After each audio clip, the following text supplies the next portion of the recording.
لله رب العالمين والصلاة والسلام على سيد الأنبياء والمرسلين سيدنا ونبينا وشفيعنا أبي القاسم محمد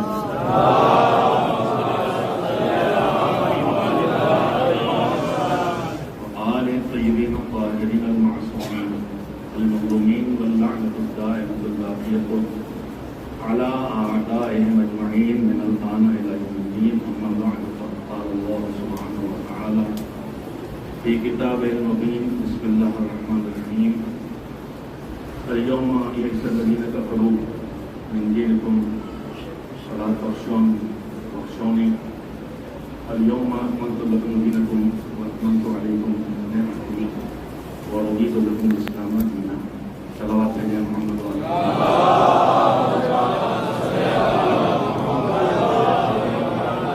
جشن غدیر ہے. غدیر کا لفظ کھانوں میں پہنچتا ہے ایک مٹھاس لے کے آتا ہے. اس لیے غدیر اس ریگستان میں میٹھے چشمے کا پانی بھی تھا اور وہاں وہ ہم تک پہنچایا گیا یا ہم اس تک پہنچائے گئے جس سے انشاءاللہ جامع کوثر بھی نصیب ہونا. قرآن کریم میں مختلف چیزوں کا تذکرہ کیا گیا ہے اور ان کے بارے میں گفتگو کی گئی ہے. ان میں سے ایک کہ یہ لفظ ہے ایام اللہ، اللہ کے دن. جن دنوں کو قرآن ایام اللہ کہتا ہے وہ دن ہیں کہ جن میں کچھ ایسا ہوا ہے کہ جو اللہ کو خاص کر کے یاد دلاتا ہے. مثلا حج ایام اللہ میں ہے، خود محرم کی یاد ایام اللہ میں ہے. ایک موضوع ہے مستقل. لیکن میں یہ کہنا چاہتا ہوں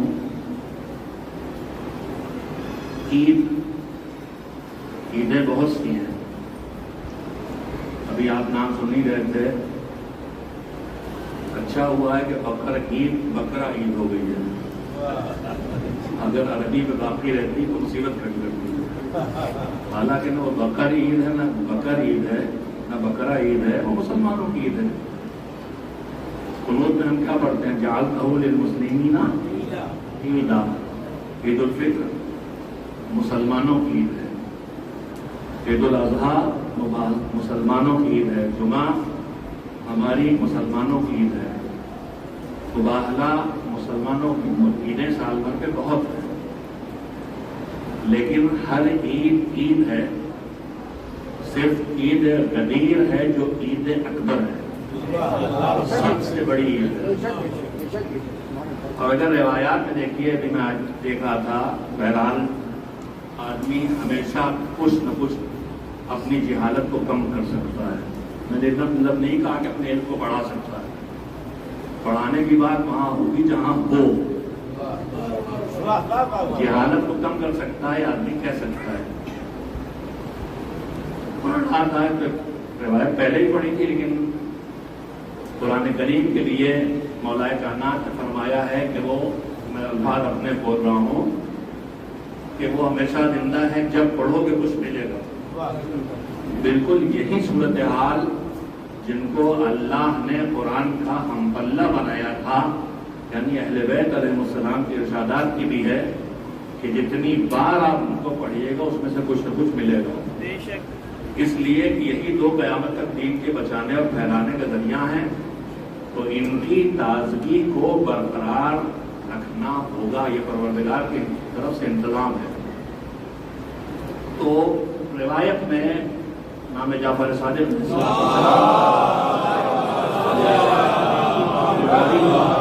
اس میں پھر بات غدیر تک آئی ہے. تو اس میں فقرہ یہ ہے کہ عید اللہ الاکبر. فطر کس کی عید ہے؟ مسلمانوں کی. اضحیٰ بقرعید کس کی عید ہے؟ مسلمانوں کی.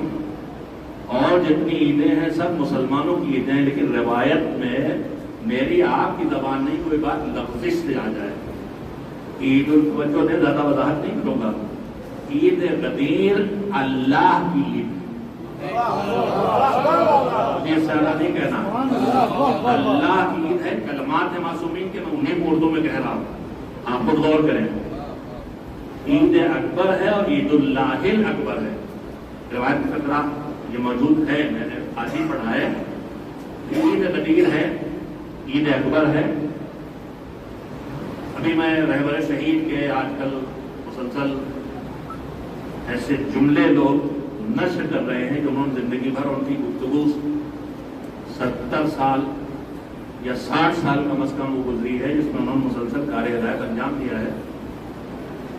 ان کے فقرے آتے رہتے ہیں. ان میں آج کل میں نے ان کا یہ چند کلمات پر مشتمل گفتگو کا حصہ سنا. انہوں نے فرمایا کہ میں یہی کہنا چاہتا تھا، اس کو سائلنٹ رکھیے تب بھی یہ بولتا ہے. آپ سائلنٹ نہیں، آپ تو بول ہی رہے ہیں، ناطق ہیں. سلواتی میں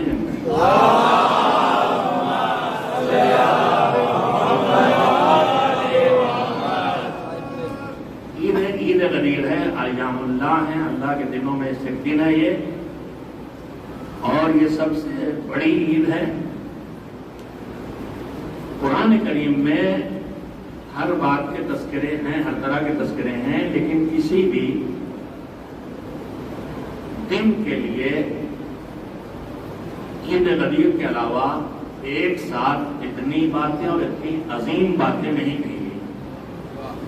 جو میں نے آیت پڑھی ہے اسی میں 4 باتیں ہیں اور چاروں غدیر کے دن کی ہیں، اور چاروں اتنی عظیم ہیں کہ اب اس سے آگے بڑا مشکل ہے کہ کچھ آ سکے. اليوم یئس الذین کفروا من دینکم، یعنی بعثت کی تاریخ سے غدیر کی 18 ذی الحجہ تک کافر امید لگائے تھا کہ دین کو مٹا لے جائیں گے. امید لگایا تھا کہ دین کو مٹا لے جائیں گے، لیکن جیسے ہی غدیر میں ولایت علی ابن ابی طالب کا اعلان ہوا،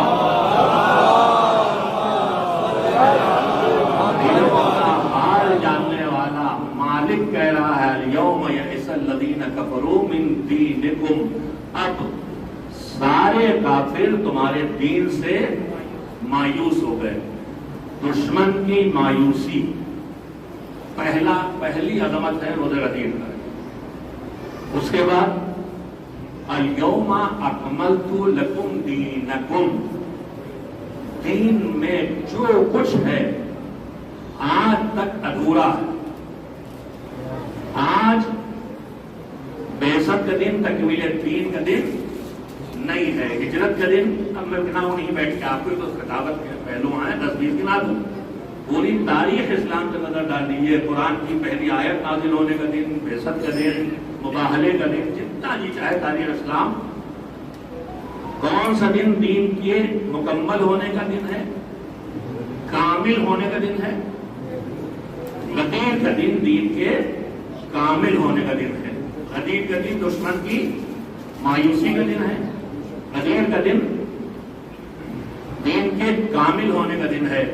تو اگر قرآن یہ کہہ رہا ہے کہ تو جس نے غدیر سے دین نہیں لیا اس کے پاس کامل دین نہیں آیا.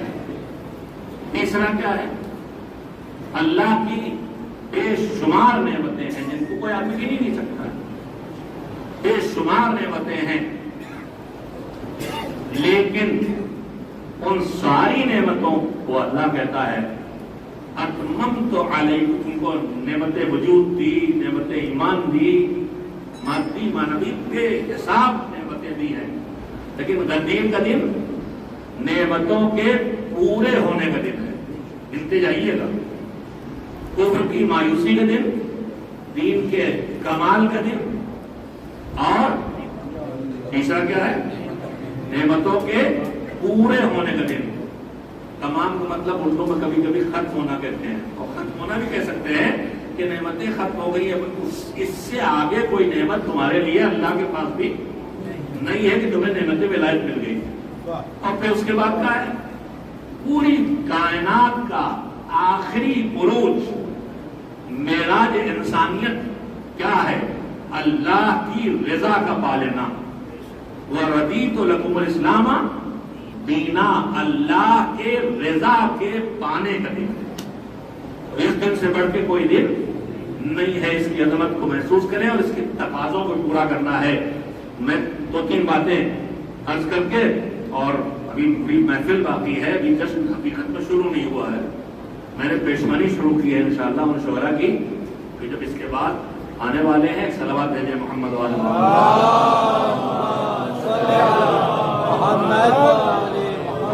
عاظم صاحب کو بیچ میں مائک ڈالنا پڑے گا لگتا ہے، ورنہ پیچھے والے صلوات بھی چھوڑ چکے ہیں.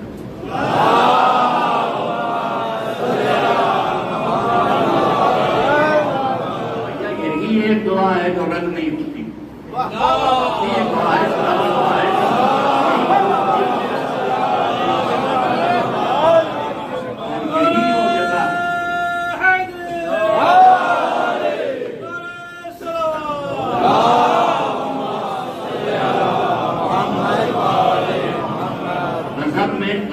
چیزوں کو اس کا اظہار کرنے کی راہ نہیں دکھائی گئی ہے. وہ خلوص کے خلاف بن جاتا ہے. صرف صدقے میں کہا کہ چھپ کے بھی، چھپا کے بھی دو، کھلے عام بھی دو. اور وہ ٹریننگ کے لیے ہے. چھپا کے دو اپنے لیے، کھلے عام دو تاکہ دوسرے دیکھ کے سیکھیں. لیکن صلوات کے لیے خصوصی حکم ہے. جہر آواز سے پڑھنے کہتے ہیں، شور مچانے کو زور سے پڑھنے نہیں کہتے. جہر و اخفاء جو ہے، یہی بات تو میں کام کی باتیں کہتا رہتا ہوں. کبھی کبھی ہم مرد لوگ بھی زنانی نماز پڑھتے ہیں. جہری نماز کا مطلب یہ ہے کہ جو 2 سورے ہیں ان میں آواز نکلنا چاہیے، فصاحت نہیں.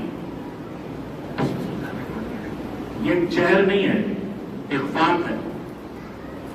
جو چیز زور سے پڑھنے میں ڈر لگتا کہیں غلطی نہ پکڑ لی جائے، زندگی پر پڑھنا بھیا اسے ٹھیک کر لو. غلطوں سے چھپانے کے چکر میں اللہ کے سامنے روز حماقت ہو رہی ہے. سبحان اللہ سبحان اللہ. نماز خراب ہو رہی ہے. خراب کا تو بول رہا ہوں، باطل نہیں کہنا چاہتا، ورنہ جہر واجب ہے. اخفاء ہے بغیر آواز کے بولنا، جہر ہے آواز سے بولنا. تو میں یوں کہوں، یہ ہے اخفاء، یہ ہے جہر. اس میں جب زور لگایا جائے، جسے ہم آپ اردو کہتے ہیں بآواز بلند، تو مجھے نہیں ڈھونڈنے ملا، حتیٰ کہ لبیک میں بھی ڈھونڈنے نہیں ملا کہ اس میں بآواز بلند کہنے کی تاکید کی گئی ہو. لیکن صلوات کے لیے روایت ملی ہے کہ بآواز بلند صلوات کہنے سے دلوں کا نفاق دور ہوگا.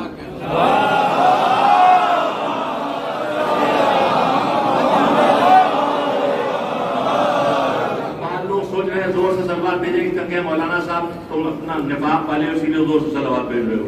ایسا نہیں ہے. نفاق کا مطلب خالی وہ نہیں، منافق خالی وہ نہیں ہے جو اسلام کے معاملات میں ہے. سامنے کچھ، باطل کچھ. نفاق اور منافقت یہ ہے کہ ہمارے دل میں کچھ، زبان میں کچھ، ہمارے دل میں کچھ، ہماری آنکھوں سے کچھ، ہمارے دل میں کچھ، ہمارے ہاتھوں سے کچھ. چلیے زیادہ ادھر ادھر نہیں جائیں گے. تو میں جلدی تو چند باتیں کہنا چاہتا تھا. اس میں سے پہلی بات یہ کہنا چاہتا ہوں کہ روز یوم غدیر، یوم تکمیل دین، یوم تمام نعمت، یوم رضائے حصول رضائے پروردگار، اور یوم مایوسی کفر. یہ ساری چیزیں کیسے آئیں؟ جب نبی اکرم صلی اللہ علیہ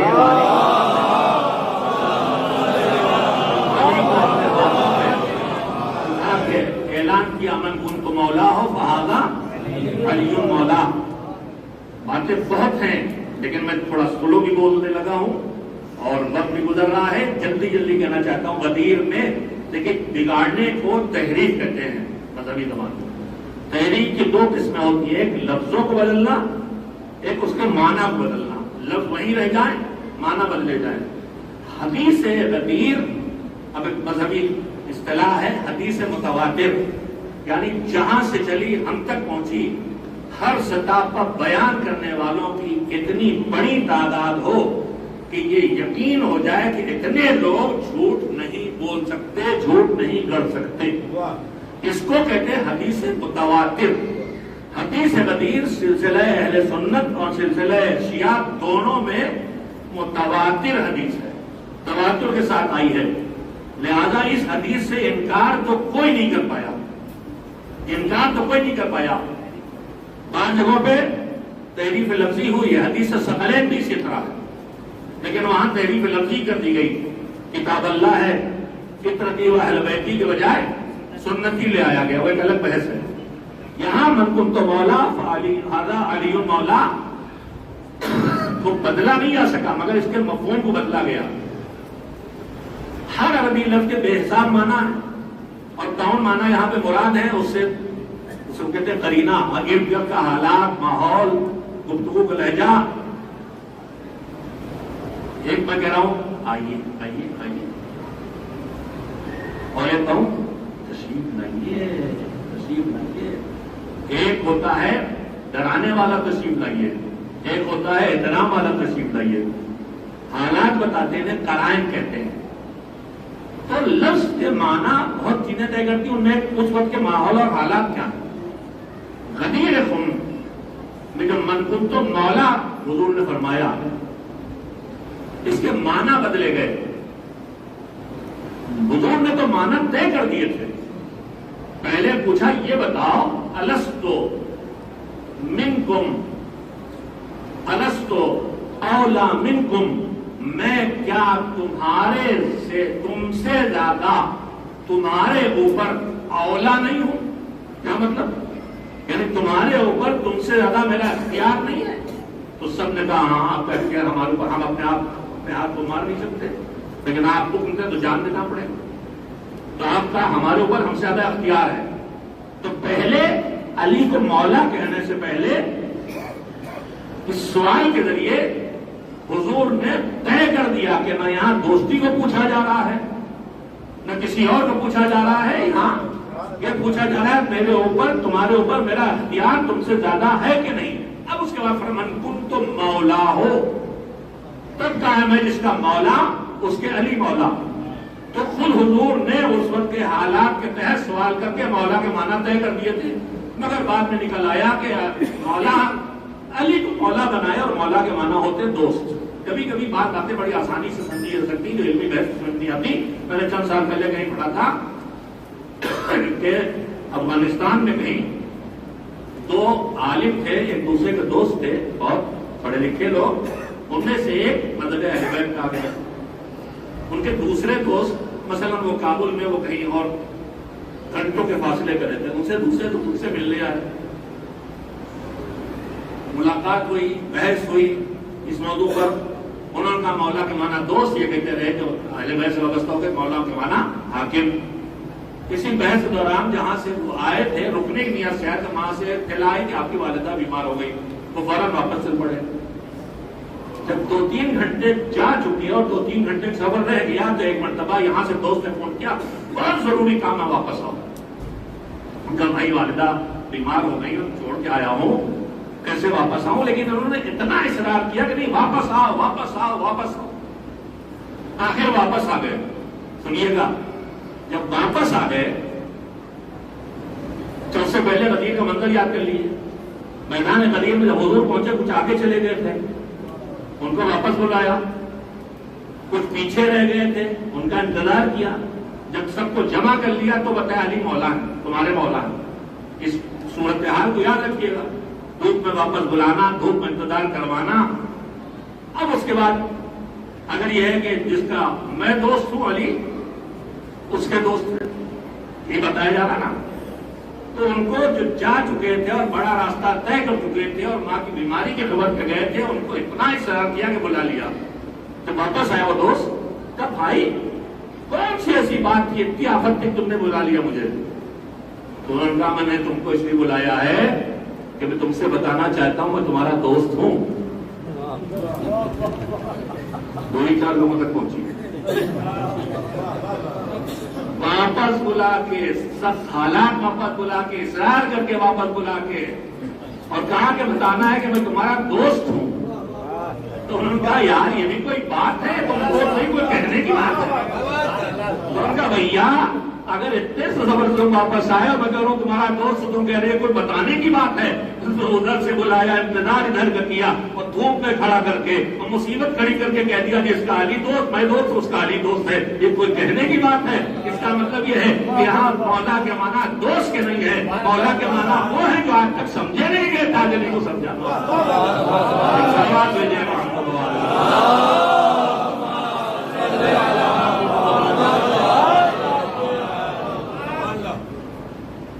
لفظ مولا پہ نہیں چھوڑا، اعلان پہ نہیں چھوڑا، لفظوں پہ نہیں چھوڑا، عملی دلیلیں قائم کر دی، سب کو روک دیا اور خیمہ لگوایا۔ پوری تفصیل آپ سب سنتے رہتے ہیں مجلسوں میں، محفلوں میں بتائیں تو خیمہ لگوایا اور ایک ایک آدمی 1,20,000 کی روایت ہے، آئے علی کو مبارک، علی کے ہاتھوں پہ امیر المومنین کہہ کے سلام کرے اور بیعت کرے۔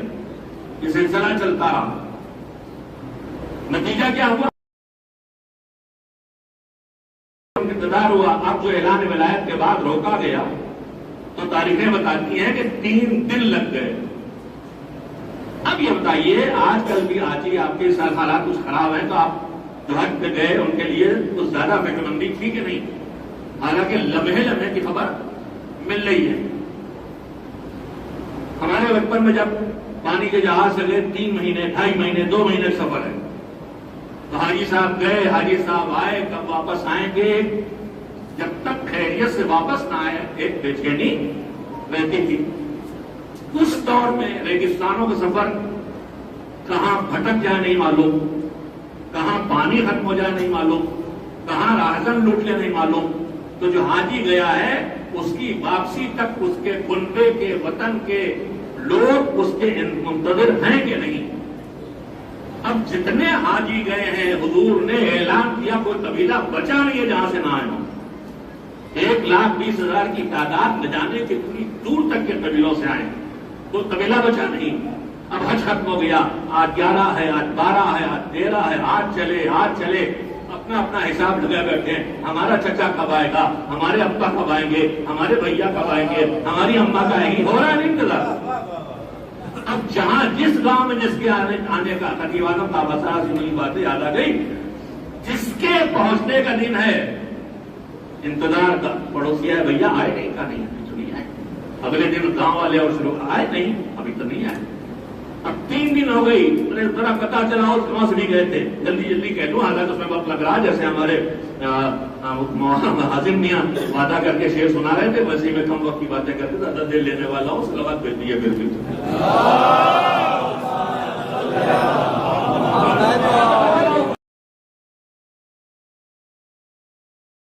یہاں بھی نہیں ہے۔ اب 3 دن کے بے چینی کے بعد آنا شروع ہوئے، کہاں رہ گئے تھے، پریشان کر کے رکھ دیا۔ ارے تم کو خیال نہیں ہے کہاں تک گئے تھے؟ جس گاؤں میں جس سے پوچھا اس نے کہا آ تو جاتے ہم، مگر کیا بتائیں، غدیر میں رسول اللہ نے روک لیا، علی کی بیعت کا اعلان کیا، بیعت کرائی، لہذا 3 دن ہمیں رکنا پڑا۔ جو دشمن چھپانے کی مہم پہ لگا تھا اللہ نے پہلے سے انتظام کر دیا، زبانوں پر پہنچا دیا۔ میدان غدیر میں علی کے ولایت کا اعلان 1,20,000 گواہ بنا کے پھیلا دیے۔ اب چھپاتے رہو، یہ متواتر حدیث ہے۔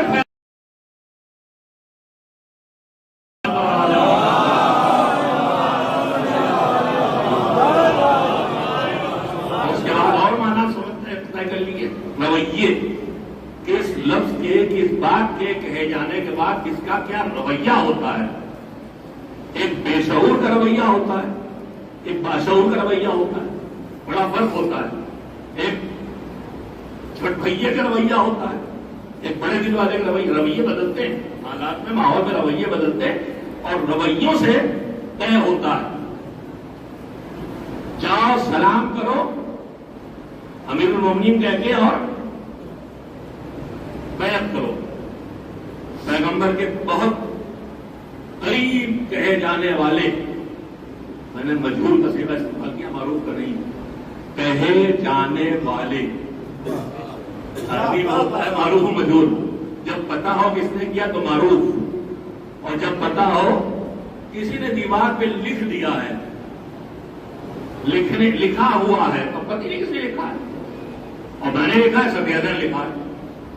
تو جو پیغمبر کے قریب ترین کہے جانے والے انہی میں سے بزرگوار محترم دنیا بھر کی نگاہ میں آئے، آپ کے سامنے ہے، سلام کیا.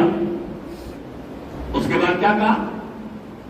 بخن بخن لگا یبنا ابی طالب اصبحت مولایا و مولا کل مؤمن و مؤمنہ. بزرگوں سے سنتا چلا آیا ہوں، میرے مولا اور ہر مومن اور مومنہ کے مولا. میرے مولا ادھر، ہر مومن مومنہ کے مولا ادھر. بخن بخن لگا، مبارک ہو مبارک ہو. اے کون؟ علی میں نہیں، یبنا ابی طالب ہو گئے. یہ بھی نہیں فرمایا ان کے اتباع کرو پورا نہیں ہو گئے، فرمایا جب ان سے تمسک کرو گے. تمسک اطاعت سے بھی آگے ہے، تمسک اتباع سے بھی آگے ہے. آخری جملہ یہیں پہ ختم کر دینا چاہتا ہوں، 10 منٹ میں نے زیادہ لے لیے ہیں. عزیزو، محبت کیا ہے ہم آپ سب جانتے ہیں، معرفت کیا ہے پہچاننا ہم جانتے ہیں. اس کے بعد معرفت اور محبت پر اللہ صلی اللہ علیہ وسلم لے آیا. محبت مگر محبت پہ رکا نہیں. قل اطیعوا اللہ واطیعوا الرسول. اب محبت کی منزل تک آئے ہو کہ اطاعت تک آ جاؤ. ان کو مانو، ان کی بات بھی مانو، مگر اطاعت سے آگے بڑھ گیا. قل ان کنتم تحبون اللہ فاتبعونی. اگر تم اللہ سے محبت کرتے ہو تو میرا اتباع کرو. اطاعت اور اتباع میں فرق کیا ہے؟ جلدی سے سن لیں، یہ محفل ہے، اذان ہے، گھروں سے لوگ آنے والے ہیں، وقت ہو رہا ہے. کوئی ٹی وی بیٹھا، ٹی وی گھر بیٹھتے نہیں، تو موبائل سے بیٹھے ہوئے. ایک مرتبہ گھڑی نے 7 بجائے، 7:30 بجائے، کہا بھائی چلو محفل کا وقت ہو گیا. ماں باپ تیار ہوئے، بچے بھی اپنے کھیل کود میں لگے ہوئے، چھٹیاں چل رہی. ان سے کہا تیار ہو جاؤ چلو. جیسی کہا چلو تیار ہو جاؤ چلو، بیٹے بیٹی سب اٹھتے ساتھ آ گئے. اس کو کیا کہیں گے؟ اس کو کہیں گے اطاعت. جو کہا وہ مانا. لیکن اس سے تھوڑا آگے جائیے اور ہوتا ہے جیسے ہی ماں باپ تیار ہونے لگے کہ جشن میں چلنا ہے، بچوں نے دیکھا، ماں باپ کو دیکھا یہ تیار ہوئے، خود بھی تیار ہو گئے. کہنا نہیں پڑا کہ چلو، کہنا نہیں پڑا، نگاہیں لگی ہیں، جو وہ کر رہے ہیں وہی ہم کر رہے ہیں. نماز میں آپ اطاعت نہیں کرتے، اتباع کرتے. وہ رکوع میں گئے آپ رکوع میں گئے، وہ رکوع کھڑا ہوا آپ کھڑے ہوئے. وہ نہیں کہتا ہے ڈاؤن، رکوع میں جاؤ، سجدے میں جاؤ، کہتا نہیں، آپ پیچھے پیچھے چلتے ہیں. تو اطاعت کی اگلی منزل ہے اتباع. جب تک کہنے کا انتظار ہو اطاعت، جب بغیر کہے نگاہیں لگی ہوں اور وہی ہو جو جس کی اتباع ہے تو وہ اتباع. اطاعت میں تو فاصلہ ہے، اب کہیں کہ چلو تب تیار ہوئے. اتباع میں دیکھا، آپ نماز میں اتباع کرتے ہیں، رکوع میں گئے آپ گئے، سجدے میں گئے آپ گئے. تو اتباع میں پیچھے پیچھے چل رہے ہیں. تھوڑا فاصلہ ہے کہ نہیں؟ چلیے اس کی آج کی مثال دیے دے رہا ہوں. ہم یہاں آ رہے تھے، گوگل کے زمانے سے پہلے کی بات ہے، ہمیں گوگل چلانا نہیں آتا. ہم نے کہا ہمیں چلنا ہے، اور کہا مولانا پیچھے پیچھے آ جائیے. میں لکھنؤ سے اپنی گاڑی چلا گیا ہوں مثال کے طور پر. کہا پیچھے پیچھے آ جائیے. اب میں پیچھے پیچھے چل رہا ہوں. وہ دائیں مڑے میں بھی مڑ گیا، وہ دائیں مڑے میں بھی دائیں مڑ گیا. وہ سیدھے گئے میں بھی سیدھے نکلا. لیکن وہ پہلے دائیں مڑے پھر میں دائیں مڑا. تھوڑا فاصلہ ہوا کہ نہیں ہوا؟ ہوا نا. اور میری گاڑی ہو گئی خراب، آپ نے باندھی چین. اب میں اسٹیئرنگ پہ بیٹھا ہوں، اب میں انڈیکیٹر نہیں دیکھ رہا کہ وہ مڑے آپ مڑے پھر میں مڑوں. آپ نے گاڑی دائیں موڑی، میری بھی مڑ گئی. آپ نے دائیں موڑی، میری بھی مڑ گئی. آپ نے بریک لگائے، اسی کے ساتھ میرے بھی بریک لگ گئے. جب تک تھوڑا فاصلہ رہے وہ اتباع ہے، جب فاصلہ مٹ جائے تو تمسک ہے. گمراہی سے بچنے کا ذریعہ نہ مودت ہے، نہ محبت ہے، نہ معرفت ہے، نہ ایمان ہے، نہ اطاعت ہے، نہ عبادت ہے، نہ اتباع ہے. گمراہی سے بچنے کا ذریعہ اہل بیت سے فاصلے گھٹاتے چلے جاؤ، جتنی قربتیں بڑھاتے چلا جاؤ گے گمراہی سے بچتے چلے جاؤ گے، نجات تک پہنچتے چلے جاؤ گے. ایک سلام بھیجے محمد الحمد للہ الذی جعلنا من المتمسکین بولایت علی بن ابی طالب.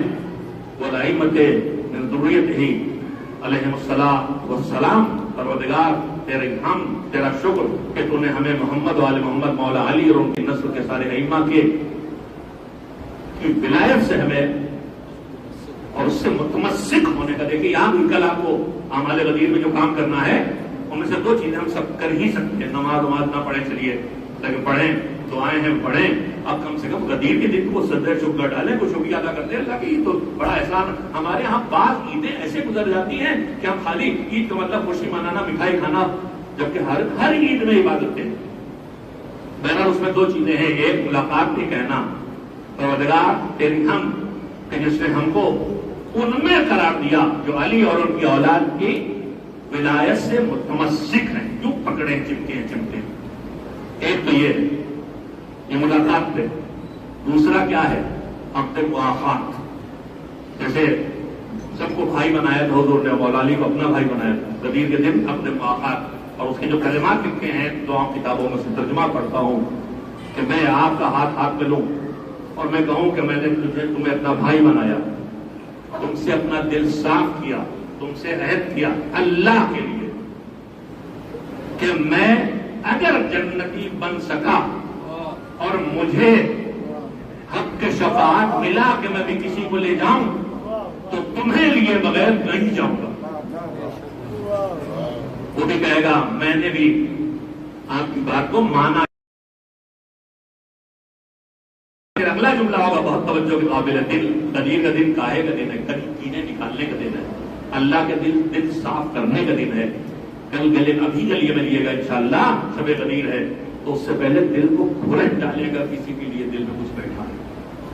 اور ہم سب جانے کسی مومن کا کینہ رکھ کے اللہ کوئی عبادت قبول نہیں کرتا، کوئی عبادت قبول نہیں کرتا. سب محنت بیکار جائے گی، چاہے کروڑوں روپے محفلوں میں لگا دیں، چاہے ہزاروں سجدے لگا دیں، سب بیکار جانے والا مومن کا کینہ رکھے. تو کیا کہیں گے؟ میں نے اپنے ہر حق کو جو تمہارے اوپر ہے سب معاف کر دیے. دل کو صفائی تو کب اللہ پہلے آ گیا دل صاف، اب آگے بڑھے گا.